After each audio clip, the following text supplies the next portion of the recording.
শ্ৰদ্ধাৰ অসমবাসী ৰাইজ, আজি মোৰ বৰ আনন্দ লাগিছে, বৰ আনন্দময়।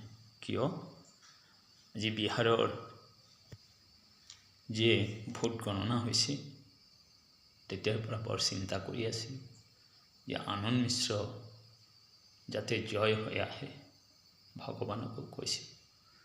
আৰু আজি আনন্দ মিশ্ৰই জয় হৈছে বুলি শুনিব পাইছোঁ, কিন্তু এতিয়াও সম্পূৰ্ণ ৰিজাল্ট অহা নাই। যিয়ে নহওক, মোৰ আশা আছে আনন্দ মিশ্ৰ জিকিব। আৰু এদিন এনেকুৱা দিন আহিব আনন্দ মিশ্ৰৰ যে 150 কোটি যে আমাৰ ভাৰতবৰ্ষত জনতা আছে, এই জনতাই 90 কোটি তেওঁক ছাপোৰ্ট কৰিব এদিন। সেই অৱতাৰ ৰূপ ধাৰণ কৰি আহিব আনন্দ মিশ্ৰ। তাৰ কাৰণে তেওঁৰ ইমান ডাঙৰ এটা পদবীত থাকি কিয় ৰিজাইন দিলে? ৰিজাইন দিলে এইটোৰ কাৰণে, কাৰণটো মই কৈ দিওঁ। যেতিয়া নেকি যিকোনো চাকৰি হওক, যিকোনো নেতা মন্ত্ৰী হওক, মেম্বাৰ হওক, প্ৰেছিডেণ্ট হওক, শপত গ্ৰহণ কৰে। আৰু শপত গ্ৰহণত কি কৰে? যে সত্যৰ বিচাৰ কৰিব, সদায় জনতাৰ লগত থাকিব, আইনৰ বিচাৰ কৰিব। কিন্তু পিছত চৰকাৰৰ হুকুমত চলিব লাগে।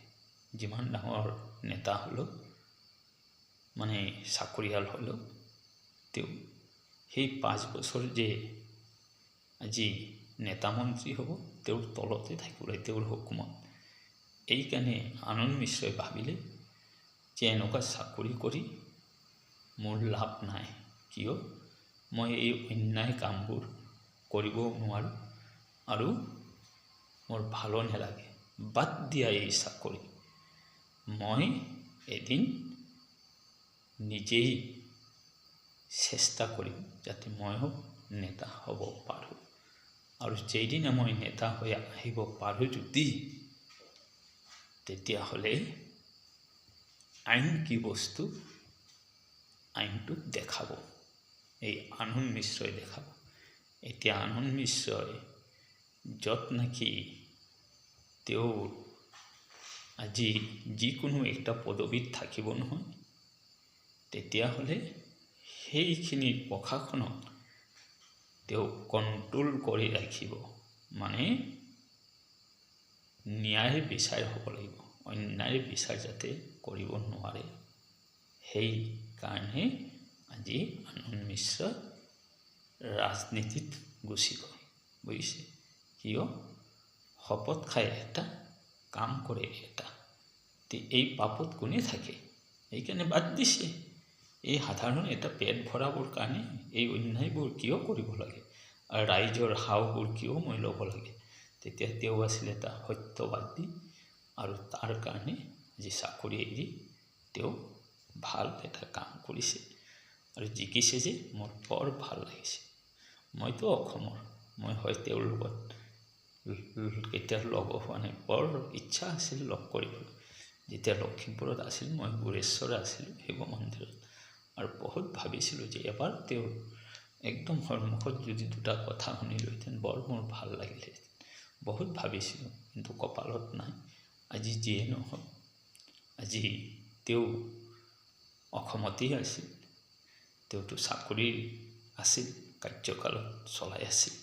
কিন্তু হঠাৎ যে গৈ এবাৰতো নিৰ্দলীয় টিকেট লৈ খেলিছিল, ৰাজনীতিত প্ৰথম সোমাইছে, বিজেপিৰ টিকেট পোৱা নাছিল।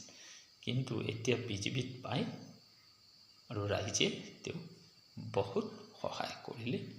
ৰাইজৰ পূৰ্ণ আশীৰ্বাদ তেওঁৰ মূৰত আছে, আৰু ভৱিষ্যত যাতে থাকে, আৰু এদিন যাতে মই থাকোঁ নাথাকোঁ জীয়াই, মানুহৰতো আৰু সেইটো ক'ব নোৱাৰে কোনে কেইদিন থাকে, চবটো ভগৱানৰ ইচ্ছা। যে মই ক'ব বিচাৰোঁ যে 90 কোটি মানুহে যাতে এই ভাৰতবৰ্ষত তেওঁক যাতে ছাপোৰ্ট কৰে, আৰু ৰুদ্ৰ অৱতাৰ হৈ যাতে এদিন সেই প্ৰধানমন্ত্ৰীৰ চেয়াৰটোত বহিব পাৰে, মই সেই কামনা কৰোঁ। কিয় এতিয়া আমাৰ প্ৰধানমন্ত্ৰী নৰেন্দ্ৰ মোদী, তেওঁতো বয়স হৈছে আৰু তেওঁনো কিমান দিন ৰাজনীতি কৰিব। তেওঁৰ পিছত আছে নহয় এজন আদিত্যনাথ যোগী, UP, তেওঁক মই বৰ ভাল পাওঁ। তেওঁ প্ৰধানমন্ত্ৰী আহিলে আৰু ভাল হ'ব। আৰু তেওঁৰ পিছত হয় এই আনন্দ মিশ্ৰই এদিন হ'ব পাৰে। কিয় ৰাইজৰ যে ছাপৰ্ট থাকিব। 150 কোটিৰ ভিতৰত যদি 90 কোটি মানুহে যদি তেওঁক ছাপৰ্ট কৰে, কিয় নহ'ব, নিশ্চয় হ'ব। আজি মই সকলো মোৰ ভাৰতবৰ্ষৰ সকলো ৰাইজক মই শ্ৰদ্ধাৰে সেৱা জনাইছোঁ যে BJPৰ জয় হৈছে বিহাৰত, বৰ মোৰ আনন্দ লাগিছে। আৰু অসমতো BJPৰ এই জয় হ'ব বুলি মই আশা ৰাখিছোঁ। কিয় BJPক যোনে ভোট দিয়ে সদায় তেওঁ BJPকেই ভোট দিব। যোনে যিমান চিঞৰ বাস কৰক BJPকেই দিব। কাৰণ আছে, অত বছৰ বৰ কষ্টত ভুগিছিল। কাৰোবাৰ ঘৰত ডেক্সিটো চৌকাত বহাইছিল, কিন্তু চাউল নাই। সেই দিনবোৰ মনত কৰিছিল নহয়। আৰু আজিকালিৰ দিনত সেই অভাৱটো মানুহৰ নাই। ৰাস্তা পদূলি লৈ সম্পূৰ্ণ লৈ সেই অভাৱ নাই। আৰু এক সময়ত আমাৰ কথাই কৈছোঁ, যিয়ে গৰম পানী বইল কৰি আছে কিন্তু চাউল আহি পোৱা নাই, তেনেকুৱা দিন আছিল। তেতিয়া চৰকাৰ কোনে আছিল? চৰকাৰটো কংগ্ৰেছে আছিল। আৰু BJPনো কেইদিন হৈছে আহা।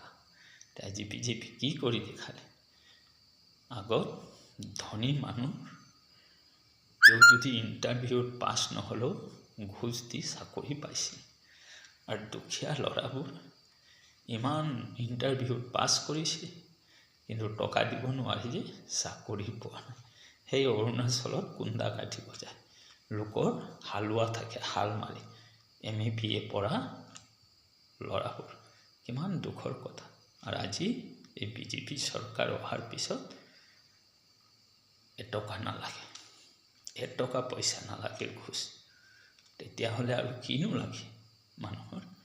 আজি দুখীয়া কিমান উন্নতি হৈছে। এই যে কথাবোৰ কয় মোবাইলত, নিউজত, এইবোৰ মিছা।